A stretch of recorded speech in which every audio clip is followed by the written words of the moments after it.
Welcome in to this week at the Dirty Pocket, where football is messy and we talk about it. How cheesy is that? That's pretty cheesy. I am with the Scout, my partner in crime, Daniel Kelly. Daniel, how are we this week? Hey, doing pretty well down here in Key West, Florida. I'm coming from, and they say down here we are closer to Cuba than we are to a Walmart. That's starting to be your line every week. That's like my trademark. I love it. Hey, listen, it's been a while since I jumped up on a soapbox. I'm going to jump on a soapbox because, folks, everyone listening, everyone watching, I would like to introduce you to Sports Illustrated's newest New York Jets beat writer, Mr. Daniel Kelly. I mean, I don't know at this point. You congratulations, my friend. You are now covering the Jets. Thank you, Stacy. The team and organization that you cut your teeth on, became an NFL scout. So you're back to the Jets, but you're also covering the Lions, and it's just incredible. And then all the other stories that you're covering for NFL Draft Diamonds. So, folks.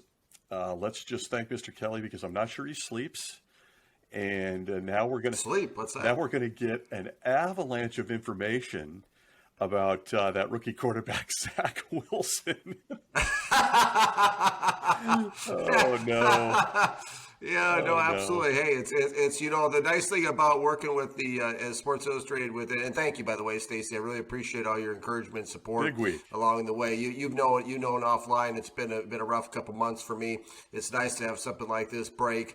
Now writing for Sports Illustrated 6 days a week, 3 days with the Lions, 3 days with the Jets, and it's kind of interesting the way it works out because those are two teams I have on my radar for a general manager's position for myself. So it's kind of interesting that I'm being slowly introduced into these markets through the largest sports publication that's out there, and it's really an honor. It's a privilege. I know when I was a kid, like you probably and a lot of our listeners and people watching right now, I always saw Sports Illustrated in the checkout aisle at the grocery stores, and to know that I'm actually writing for them now I spent years looking at Peter King and all those people, and and all of a sudden now I'm writing for them. It's really surreal. It's a very cool opportunity.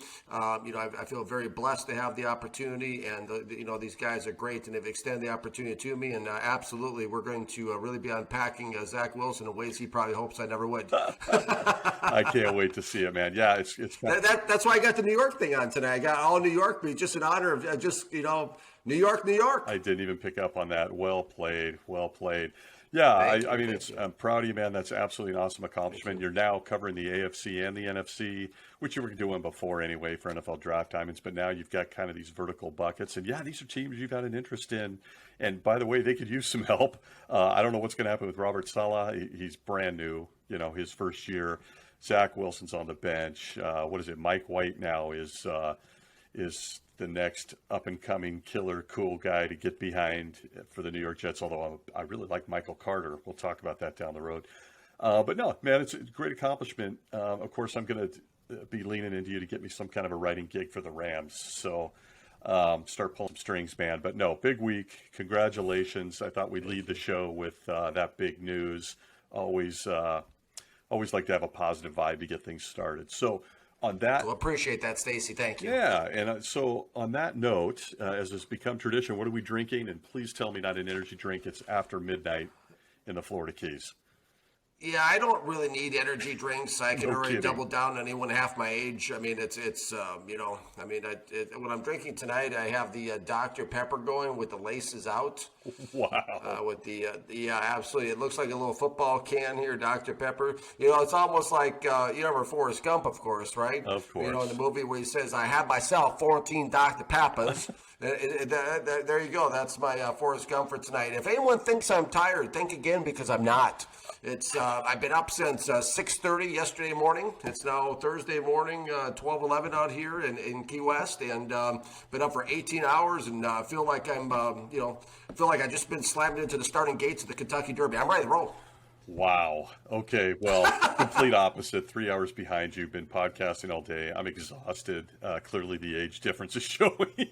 And hey, man. Well, I didn't say I wasn't exhausted. Yeah, you're just pumped. I love it. Pumped. So PepsiCo, call us. We're pumping Dr. Pepper out here. Absolutely. Great. Nice job. Laces out. Laces out. Well, hey, man, one of those weeks where that we're not short on storylines. They never are. We get it, people. But, man, this has got to be one of the weird. It's definitely the weirdest week of this season, right? Yeah, I keep hearing you say that almost every week. Yeah, but I mean, it's weirder. been a bizarre season.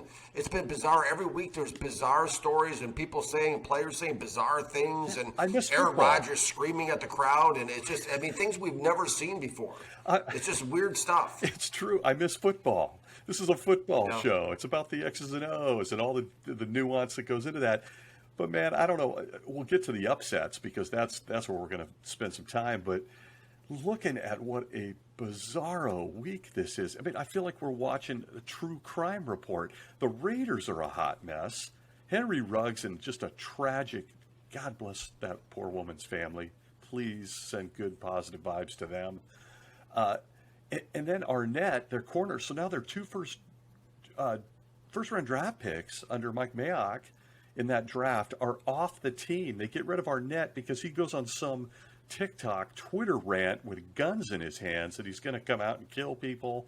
And you just look at the Raiders, and I'm going to tell you right now, man, my secret ballot MVP for the NFL season is Derek Carr. I don't even know how he's keeping those guys together at this point. I mean, this is just weird stuff this week. And then you alluded to Aaron Rodgers. He's quickly becoming a hot button celebrity on the Pat McAfee show with his takes on COVID, which, by the way, we've talked about. It's his body, his right. That's where I'm going to stop my comments. And I thought he came prepared. He said what he had to say. He faced the music. People like it, don't like it. I don't care. It's not what I'm interested in. I love the guy as a quarterback. And then if things really weren't weird enough, now as of yesterday, Dalvin Cook at the running back for the Vikings is embroiled in some domestic abuse trial where she claims he was abusing her and she's releasing texts, and he's claiming she abused him and he got maced in the face. And man, all I want to do is watch some football. Like what happened? I mean, weirdest week of the season. You're right. I've been saying that every week, but this week just got weird. And not something that we like to talk about on the show, by the way. We're all about football. But Right. good Well, grief, I think, just to respond to what you're saying, Stacy, for a second, I think this has been building with the Raiders now for a few years. And you go back and look at Cooper, the wide receiver, when they unloaded him and they traded him to Dallas. You look at Khalil Mack, they unloaded. It makes sense sometimes to trade guys. It does never make sense to trade guys who are superstar quality. And I mean, you're basically trading a proven commodity, a proven player for an unproven first-round pick. Or so that made no sense. This whole thing surrounding the Raiders has been just kind of a building, just a real weird, strange situation that, of course, is culminated this year with the John Gruden situation. Now we have the corner. There's always something going on with the Raiders that's really bizarre. But I'm starting to see something too, kind of a disturbing trend, and I touched on this in Draft Diamonds earlier in the year. Like a little bit with Deshaun Watson, a little bit with Aaron Rodgers, a little bit with Trent Williams, the offensive tackle. Is that I'm starting to see a disturbing trend where players who want out of a certain situation and can't get out of it will do something or say something to get themselves out of it, if that makes sense. For example, Trent Williams, the offensive tackle, left tackle for the San Francisco 49ers. I have a real bone to pick with this one because, in a way, he cost me my job with Washington personally because it was really kind of the catalyst, the thing that pushed everybody over the edge to get Bruce Allen, who I interviewed me in Washington, out because supposedly Trent Williams has this brain tumor, which is an awful thing, obviously. Okay, so I'm not making light of that. But it was so bad he couldn't even wear his helmet in Washington. Then all of a sudden he gets traded magically to San Francisco, and his helmet fits again. I mean, we're seeing this, and we're seeing with OBJ, with what happened there, how that whole situation developed in Cleveland. We're seeing the Dalvin Cook thing. We're seeing the thing with the Raiders. Now, it's never a good idea to go on social media and start waving around some kind of, it looks like some kind of a assault rifle or something, and start saying things that he said. But I mean, I'm just starting to notice kind of a trend where players are just feeling a lot more comfortable and trying to get out of situations and really holding organizations hostage. We saw with Aaron Rodgers in the offseason. Basically, he almost took over the whole Packers, or tried to take over the Packers organization. Almost got the GM fired. So I think we're starting to see more and more of this, and to me, it's very disturbing. The Raiders situation is disturbing. I think you're exactly right about Derek Carr. I think he's done a beautiful job holding that whole thing together. I think he is a special quarterback. I know that me personally, my wife and I, Samantha and I, we have a friend who was passed away from cancer a couple years ago, and it was interesting because Derek Carr actually, she really liked Derek Carr and liked him as a player, as a Christian, and she actually, I think it was the woman's mother contacted us and told us about the situation. I reached out to Derek Carr's agent and wrote him an email, and Derek Carr actually ended up calling our friend. Oh man, that's fantastic. More of that. It is, and prayed with her. And so I mean, that's who we're talking about as a person. He is a very special person. And but the Raiders, a lot of issues. The thing in Minnesota is always another team that's always had these kind of like domestic problems and these issues. And the Fred Smoot thing years ago on the boat thing, and all the way back to Tommy Kramer at Red Lobster. Keith Millard, the defensive tackle, had domestic issues. I mean, it's always been something surrounding this team. It's like a black cloud that just whips up dust every now and again. There's always something that's happening with the Vikings, that's some problem that's keeping them from winning, no matter who the owner is, no matter who the coaches are, no matter who the players are, no matter who's there, no matter what stadium they play in. There's always something going on. Now, Cook is one of the stars of the team, if not the star of that team. So hopefully that situation gets itself worked out. But what a mess. Off the field. I mean, you talk about the dirty pockets. That's nothing but dirty. The situations that we're talking about. I mean, it's just Yeah, it's a mess. It's a mess. So let's just move off it. We just want to acknowledge it. Wish the best for everybody. We both do. Just nuts, though. Can we get back to football? Great story on Derek Carr. Let's get back to football. I also want to highlight that it was on social media. Emmanuel Sanders, the Buffalo Bills, to kind of spin it around to great stuff. Did his annual thing where he took a bunch of kids who've lost parents, who've lost a loved one, out for a night of fun at, Dave & Buster's or something. And he foots the whole bill. He takes them all out. He gets to know them. Let's get more of that going, peeps. Let's go. Yeah. That's good stuff. Love to see it. Kudos to all those guys that do that. And there's a lot more that do. Absolutely. So let's move on to football, man. And this was the weirdest weekend I've seen in a long time for upsets. But I'm going to get this out of the way right away because I got a feeling you might have an opinion on this. What is going on with NFL referees, man? Did you watch some of the ridiculous stuff these guys were pulling this weekend? That situation in the Bears-Steelers game with Cassius Marsh where the ref hip checked him as he walked by. It was just unbelievable, looking to make physical contact so he could do something about it. What is going on with NFL referees? And then if you spend any time watching, here comes first reference, the Titans-Rams game with some. Oh wow! I didn't think we were going to go there. Yeah, it's always a shock. It's so weird. It's so makes weird. Its way. Folks, take a quick look at the wall up there. At Stacy's wall, we see a few Rams things up there every week. This should be called the Dirty Rams Pocket Podcast, but it's just the Dirty Pocket. That's coming. That's okay. Go ahead. That's Stacey. coming, man. That'll be an announcement. Tell us about the Rams. So not even about the Rams. It's just a game that obviously I watched. But there was other games, too, where the officiating was just abysmal, man. And I know I'm not the only one who saw this because it was all over Twitter. But, man, the NFL officiating's been bad this year. Just lopsided, just one team getting just flag after flag after flag. The other team ends up with one flag for the game. I mean, just really crappy officiating. But that situation on Monday night with the Bears-Steelers where the ref literally found a way to initiate contact with a player and then blame the player. My God, NFL, step up. Come on. There's even players were commenting on it. It's just ridiculous. Anyway, Did you notice any of this? NFL referees, any thoughts on this? What's been your experience with the guys in stripes? Well, yeah, the zebras, as they're affectionately called. That's right. There's always been this very adversarial, relationship between NFL teams and referees. We've seen it go on for decades. I remember as a kid growing up watching NFL, films, do a lot of specials on where the, coaches are pulling these guys over the sidelines, screaming them, calling them every name in the book. It's always been this situation. I will tell you a personal story that maybe somebody might be interested in hearing. During my first year with the Jets, I went to the NFL scouting combine with the staff. And we were sitting up in the, back then it was the RCA Dome. Everybody who was anybody from the NFL was there. The owners were there, GMs were there, all the coaches were there. I mean, everybody is there, right? The NFL Scouting Combine.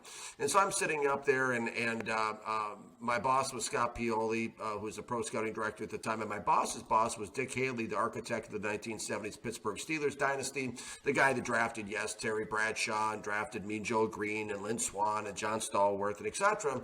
And he's our director of player personnel, Scott's boss, and my boss's boss. So we're sitting there, long story short, and the scouting coordinator was John Griffin, kind of looked like a science teacher, a mad scientist type. And he and I would always have this banter back and forth. Well, I never really knew if he was serious or not. Well, anyways, we're sitting there, and the kickers are coming out to kick field goals. And John Griffin turns to me and says, he's like a boss to me. He's a college scouting coordinator. He says, "Hey, Dan, can you go down the field and, Mr. Haley, Dick Haley here, he can't see if the field goals are good or not from where he's sitting. Can you go down the field and signal if they're good or not?" And I said, "Sure, John." I laughed a little bit. He goes, "No, I'm serious." I'm like, "You want me to go down on the field?" He's like, "Yeah." So I went actually down, I walked down the field, and I went, where the majestic blue end zone, the Colts end zone, right? And I stood under the floor, majestic blue, right? I mean, come on, that's what we would describe it as. And the fluorescent yellow goalpost, and I literally stood there underneath those goalposts. I remember Steve Mariucci just glaring at me the entire time, sitting there, right? And I had to put my hands up. I had to do, my hands were good or not good. Let me tell you something. It was one of the most stressful experiences of my life, because in walks Sebastian Janikowski, who was entering the draft that year, right? And if that guy would have shanked the kick, I don't know if I would have had time to move all the way. All you heard was a thump, and the ball just kind of fluttered up through the uprights. And the ball doesn't just go through the uprights, right? It's not just a clean up in the air and it goes through the uprights. It sails way over the uprights. It goes way to the left, to the right. You're looking up. You're looking this way at the kicks. It was incredibly stressful. I was like this. I was like this. I was like, it was incredibly stressful. I had a whole new respect when we talk about referees, Stacey. I had a whole new level of respect for NFL referees just having that slight experience. I know from being on the sidelines of practices at NFL training camp with the Jets, the game moves so fast, it's unbelievable. A football field on a TV screen looks like it's about 1.5 miles apart, right? Well, and actually, it's about the size of a school bus, about 10 yards. I think it's 11 some yards as a school bus, right? It's very short area. 22 grown men going at it like crazy. Everybody's running 4.340s, snap of an eye. It's so fast, the game. Now, we all have the advantage of looking at the game in slow motion and sitting there watching to see from 8 different angles if the ball touched the ground in slow motion as we sit on the couch and reach for a chicken wing. How can they, we have the advantage of doing all that, Stacey, right? Those people are blind as bats. Let me tell you something. When you're on the field, okay, and now I can tell you one thing from experience. There's not an NFL referee in the world that runs a 4.340. All these guys are way younger, way faster, way stronger, and they're all moving at the speed of light. And so when they have to make a decision, they kind of like, all of a sudden, like, what is he blind? He didn't see that was holding? Well, first of all, like they've said before, holding happens on every single call. every single play, right? I mean, you could call holding. I mean, so there's a little bit give and take, but the referee thing has always been a contentious relationship. Fans have always to blame the refs. You know, Bill Belichick, I love his approach to the whole thing. You know, the game never comes down to a kick. He never makes excuses. You have never in your life heard Bill Belichick blame a referee for a call. They get some right, they get some wrong. There's a human element to it. And, I mean, is it better? Is it worse than years past? I don't know. Every year it seems like we have this discussion amongst, you know, the NFL community and the NFL world that, you know, somebody's unhappy about something that's happened and it could be in the Super Bowl, it could be, who knows. Yeah, it's getting more and more. There's nothing can really be done about it. I mean, they already have instant replay. And I do see a change of guard too with NFL referees, Stacey, where a lot of the guys we used to watch, you probably remember a lot of them when we were growing up and everything, those guys are now gone. There's a new generation. I think Ed Hockley's son is now, Sean Hockley's now, you know, being a referee.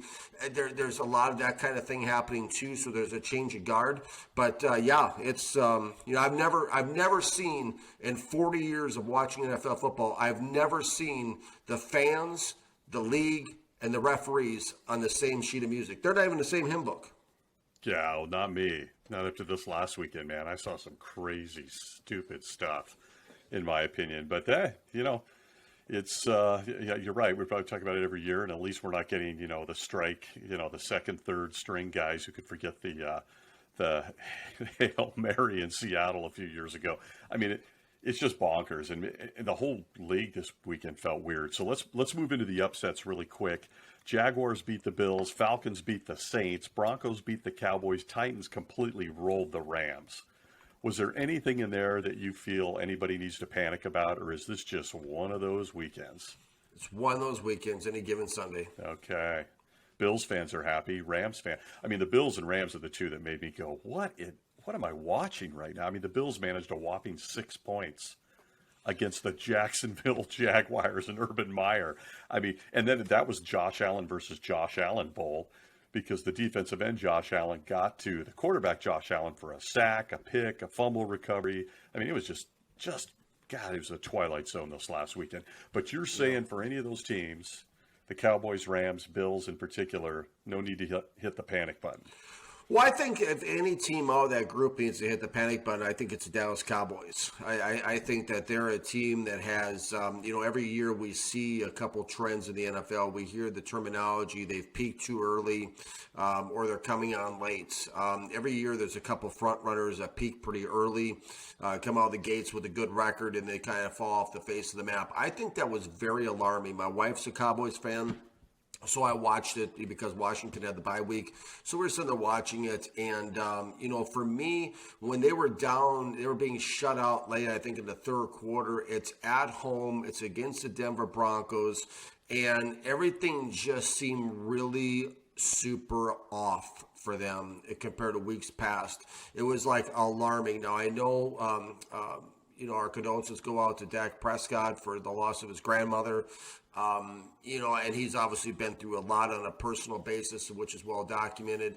So I'm sure that was affecting him at some level, but everything was just off. And of course, as the quarterback, so goes the team. This next game they play is going to be very important, because if they come out laying egg again, I mean, it's funny because before the game, I told my wife, Samantha, I said, I feel the Philadelphia Eagles are going to win the NFC East. And she was like, really? And I should have put an article out on it, and I was going to put an article on it because I put an article about back on August 30th that Deshaun Watson is not going to be traded, and all we've heard about for the last 2 months is where he's going. And so I have these feelings and things that come to me that I should write about. But I think the Eagles are going to take that division. I think we are going to see Dallas. I mean, you know, it's like an old saying. You know, it's like you know, doing the same thing and expecting a different result. It's a definition of insanity. Right? And when you look at the last 25 years of Dallas Cowboys history, there's one commonality. They always find a way to not get it done. And why would this year be any different? Why is this an aberration all of a sudden? So I do fully, based on 25 years of history and based on nothing really changing with that team, the dynamics with that team, I do expect them to fall apart. That's why I think that the Eagles actually look just the opposite. Now, I know it was against the Detroit Lions when I watched them last, but they were up 41-0 or 38-0 or whatever it was at one point. But the thing about them is Jalen Hurts runs a very good high-tempo offense. They have a lot of weapons. And I think that's the team to watch down the stretch from the NFC East. So that would be the team to answer your question. The rest of them I just think is any given Sunday. And, I don't expect Jacksonville to go on any kind of a roll. Okay, man. So what everybody wants to know listening to this is, did your wife then say, go sleep on the couch? I mean, she's a Cowboys fan, and you're starting to talk about the Eagles sweeping the floor with her team. She was like, "You're out of here, man." Sweeping the floor. Last year with Washington, swept them. I told her to go get a broom. Oh, God. Welcome to the Kelly homestead, man. Okay. Well, hey, good stuff. I'm always finding a way to squeak in my Rams. I was disgusted. I want to get together with you. We're going to put together a podcast episode. I got some theories to bounce off the future GM here in reference to that situation. Now, as we close this week, I want to run by the OBJ situation. Okay, as of the time of this recording on Wednesday night or Thursday morning where you live, Odell Beckham Jr. still does not have a team. He has passed through waivers. No one has claimed him, although I'm not shocked. The Lions went out and grabbed Josh Reynolds, who was cut yesterday, one of Jared Goff's old wide receivers. They immediately put in a waiver wire for him because they could use him, and he has chemistry with Goff. But isn't it interesting they didn't go after OBJ? In fact, no one has, because he's made it real clear that he wants to go to contenders, and he's talking Packers, Seahawks, or Saints, as if he is somehow in a position to now pick where he wants to play football. What do you think is going to happen with this situation? Because you did release an article a week ago where you on NFL Draft Time and said, nope, might have been SI, where you were talking about the Lions should go grab him. They didn't. They grabbed Josh Reynolds today, which I think is a thumbs-up move. He's going to instantly be wide receiver one in Detroit, whereas he never would have been anywhere else. What is going on with Odell Beckham? I mean, you've been in NFL locker rooms. Give us the Belichick Parcells cultural speech here. Does a team even want this guy? Where is he going to land? Yeah, absolutely. I think a team wants him, and this is what I was talking about earlier, Stacey. When these players are dictating the terms, he wanted out of Cleveland, and now he gets to go pick his team. It's like a lottery or something. Yeah, and Baker immediately shined this last Sunday against the Bengals. Like he was totally relaxed, and he was just back to schoolyard Baker, which was very interesting. Anyway. I think I'm going to break something that nobody in America has said on this show right now. Get ready, turn up your volumes, because this is what's called a hot take. Warning, hot take. Red alert, jet. So here we go, okay? I think this somehow, some way, perhaps ties into the whole COVID thing. And what I mean by that is last year, OBJ came out and said, because we're seeing the thing with Aaron Rodgers, we're seeing the thing with the receiver up and Cole Beasley with the Buffalo Bills, how he's been kind of marginalized. We're seeing kind of the thing with Kirk Cousins develop. These are very outspoken people. OBJ last year came out and said, hey, man, COVID's not going to enter my body. And so I think there's some backdrop to that. The thing that's alarming is whoever's blaming, and I see it all over social media, OBJ, he's a cancer, he can't play, he can't da-da-da-da-da-da.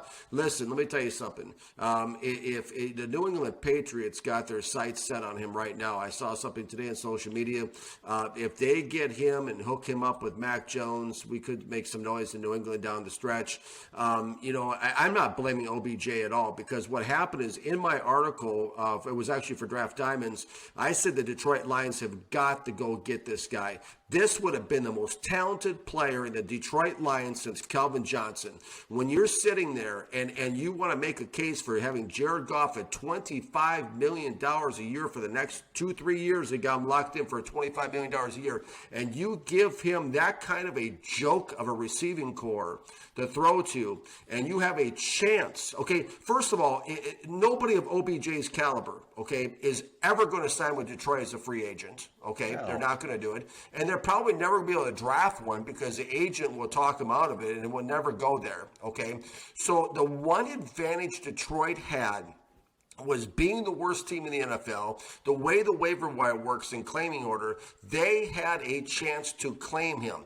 I understand people say they didn't have the cap room. Listen, teams manipulate the cap all the time. They could have restructured a deal like that. They could have made the cap room. When you have a chance to get an OBJ and you pass on and sign that no-name guy you just talked about instead and think you're doing something. Now, I understand it's a Rams guy, okay? But listen, you said it best. He would never be a number one on any other team in the NFL, okay? No. And now that's who they bring in. They've done it with Khalif Raymond. They've done it with Trinity Benson. They've done it with Amon-Ra St. Brown, 5th-round guy. They always bring in these fringe guys, okay? They let Kenny Galladay walk. They bring in these fringe players, fringe street free agents, guys who are probably, if they don't get traded to Detroit, they'll probably end up on the waiver wire themselves. So the other team's like, hey, like Denver with Trinity Benson, we'll take something for him because we're probably going to cut him anyways.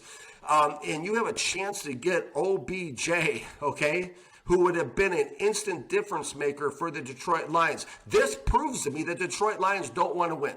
That's what this unequivocally proves. Detroit doesn't want to win. For them to pass on OBJ and have a chance to bring in a difference maker like that on a team that has really no difference makers whatsoever outside of TJ Hawkinson and maybe DeAndre Swift as a third down back, I can't believe it. I was shocked. I mean, if I was Jared Goff, I would quit. I'd walk off the team. I would. I mean, because his guy. It's unbelievable. It's unbelievable. It's unbelievable. I mean, for him, it's unreal. And so, yeah, I think OBJ should have signed with Detroit. And they say, well, he won't play for them. Well, tough. Hey, you know what? If I'm the GM, let me tell you something, America. Turn up your volumes, okay? Because if I'm the general manager of the Detroit Lions, you can bet it. You can bet your house the fact that OBJ is signed by the Detroit Lions tonight. Man, I don't know what you're going to offer him. I mean, look, this is the great OBJ over the last 3 football seasons. He's got just over 1,500 yards. He's got 8 TDs in 3 seasons. Well, here's the thing. 15.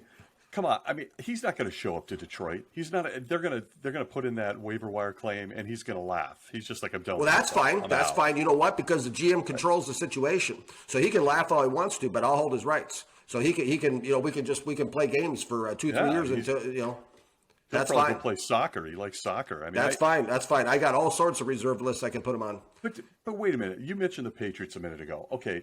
So interestingly, guess who the Patriots play this weekend? The Cleveland Browns. Oh. So won't this be prophetic if by tomorrow morning this happens and we're listening to you the night before? But listen, does anybody want OBJ? And absolutely. Really? Because here's the thing. I'm not talking talent. I'm talking about locker room. Absolutely. When you have a chance to get an OBJ or even a Josh Gordon, okay, the reason why Josh Gordon has 9 lives in the NFL, when you have a chance to get guys like this, as long as they're not locked up in jail, the NFL teams will clamor for guys like this because OBJ has more talent in his pinky than most wide receivers in the NFL have in their entire bodies. And when I go back and I look at what OBJ has done in Cleveland this year, there's a very fascinating, I put this video, link to this video in my article. It's a guy went out there and he put together a video of all the times this season OBJ has been wide open. They illustrate the tapes right on the tape, and Mayfield's not throwing the ball to him. This is a dominant receiver who can dominate defensive backs, and he's really not this guy he's not that big of a problem. You know, and a guy like Belichick loves guys like this. He takes guys like this all day long, and he'll go try to win another Super Bowl with them. He took Randy Moss, right? Absolutely. Randy Moss was on the scrap heap of football after the Raiders, and yeah, you got a point. If Aaron Rodgers gets this guy in Green Bay, it's lights out. With Devontae Adams. Absolutely. I mean, you now, who do you put your number one corner on? This is going to be funny because the way this is going to play out, the way we're going to see, just like Antonio Brown, everybody thought he was this head case and all this stuff. Guess what, guys? He got fitted for a Super Bowl ring this year. It's. Wait a minute. That was almost an underhanded Daniel Kelly endorsement that Mr. Rodgers, who you're not a big fan of, may be able to keep OBJ in line the way Brady has kept AB in line. I mean, am I hearing this straight? Guess who's back? No, it's hey, but yeah, you are hearing right because I was a huge, as you know, on Draft Diamonds, I was a huge, really a non-supporter, I guess you would call, of Aaron Rodgers. But he really endeared himself to me this week with the whole COVID thing.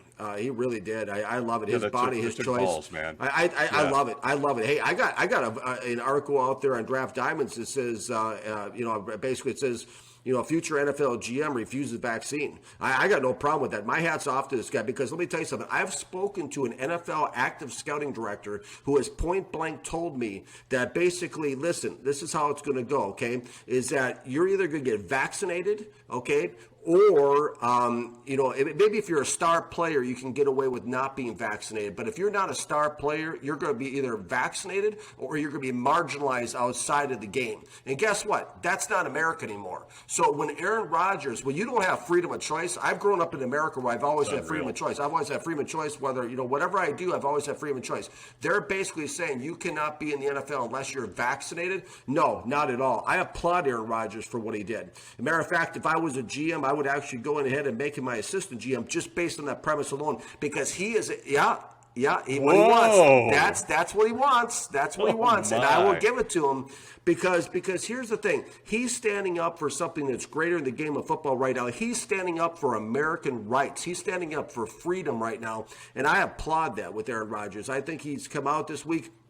I think it's great that star players come out the way he has and said these kind of things.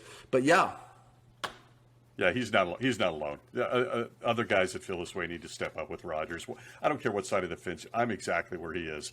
Politics and that stuff is garbage. I don't get involved in it. I certainly don't want to talk about it. But I think it takes a tremendous amount of courage to stand alone on an island. But I got a strong feeling he ain't alone on that island. But back to football. So you're saying, do you think OBJ ends up with the Patriots or maybe the Packers? Final probably word. one or the other. Ooh, okay, here you go. It's late Wednesday night, early Thursday morning, closer to Cuba than a Walmart, folks, where Mr. Daniel Kelly is. Okay, sneaky good comment, then we got to wrap it up for this week. I was really impressed with Justin Fields. I saw a maturation process. I know you're big on him, too. My QB1 pre-draft. Mine as well. So I saw a lot out of him. Folks, be patient. Nagy will probably be gone, is my guess. And you're starting to see him kind of gel.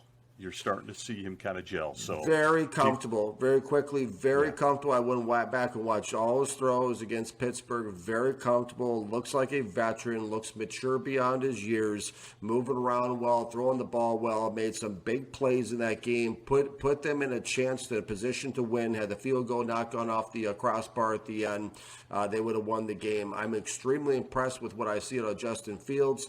I think he's got a very bright future, and I think he will come out as a number one quarterback of this last draft class. Yep, I tend to agree with you. Him and Mac Jones reminds me a lot of Randall Cunningham.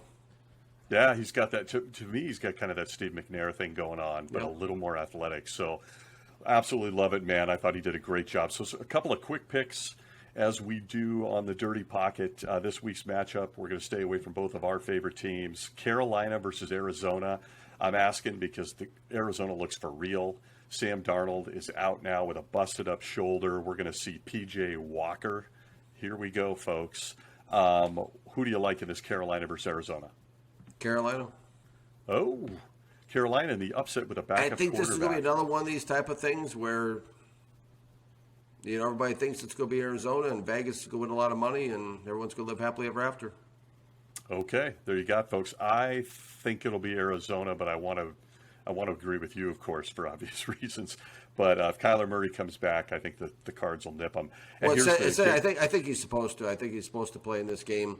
And the Cardinals are another one of these teams that I think has peaked too early. I think we're not going to see them deep into the playoffs at all. I couldn't agree with you more. Very athletic. I think they peaked too early. I said that 3 weeks ago, and I am right there with you on that one. Cleveland versus New England. What does Coach Belichick have in store for Baker Mayfield? This is going to be an interesting one. Oh, absolutely. Absolutely. I take New England in this game for sure. Okay, you're going to take New England. I think this game goes into overtime, and I think the Browns barely win it. And I think they're going to win it basically on a roster with a lot more talent, especially on the defensive side of the ball. So Myles Garrett's going to make a key sack. Something will happen. My guy, John Johnson, will come up with a pick. Something will happen there. How do you know Mac Jones won't sack Myles Garrett? With Mac Jones is going to play defense. That's going to be. Although last week there's controversy. He may go after Garrett. You never know. Yeah, the Panther, Brian Burns of the Panthers, is glad not to see the ferocious and intimidating Mac Jones anymore. The ankle biter. Oh, I know. He was. I know. That was something else, man. Yeah, that's like watching a preschool kid grab onto my ankle and I complain about it. God, that was funny. It's a linebacker. It's a linebacker. Come on. Yeah. Everybody wants to make a big deal. Everybody always wants to try to throw New England under the bus, and Belichick continues to run circles around all of them. Yep. And that's why everybody's so mad. That's why everybody goes after him. Look, we're seeing a guy that I think is of everybody coming out of his coaching tree. I think he's the best of the lot so far, and that's Mike Vrabel in Tennessee. And I think that he is finding a way after. Yeah, he's doing a really nice job this year. One of my Coach of the Year candidates, at least at the 9-10 week mark. We'll see what happens. But he seems to really be emulating what Belichick has always done for the better part of 2 decades. Yeah. Okay, folks, thanks. We're split on those, but we'll see what happens. Some bold predictions this week. Big promotion into the New York Jets world for the Scout. And listen, follow us, folks. We appreciate it. Subscribe. We are on YouTube at The Dirty Pocket. You can find us on TikTok, Instagram, Twitter. Of course, you can find the Scout, Mr. Kelly, at NFL Draft Diamonds, Whatever It Takes book, as well as now Sports Illustrated Lions in the NFC and Sports Illustrated Jets in the AFC, as he makes his ascent for my early prediction, Mike Mayock's job in Las Vegas. Yeah. So there's my maybe bold this black prediction. hat is a kind of like a foreshadowing. Hey, as much as you and the wife like the nightlife and a little dancing, and a little fun, Las Vegas is calling your name. Wow. They need some fresh blood, man. Wow, we would rip that town up. We would win. We win a Super Bowl too next season, guaranteed. So you heard it here first. So, okay, Mark Davis, listening without a doubt to the Dirty Pocket. Give Mr. Kelly a call. Folks, thanks for following this week. Follow us on all the usual spots. Subscribe. Send any kind of comments and arguments our way on Twitter or anywhere else. We are the Dirty Pocket, and my friend, I will see you next week. Sounds good. Hey, thanks for watching, everybody. Enjoy the games as always. It's always fun. Put the ball on the tee and let's go. It's almost 12. It's almost 1 o'clock in the morning, and I feel like I don't even know if maybe I'll take a nap tonight. I don't know. All right, I'm cutting him off. We'll see you soon, folks.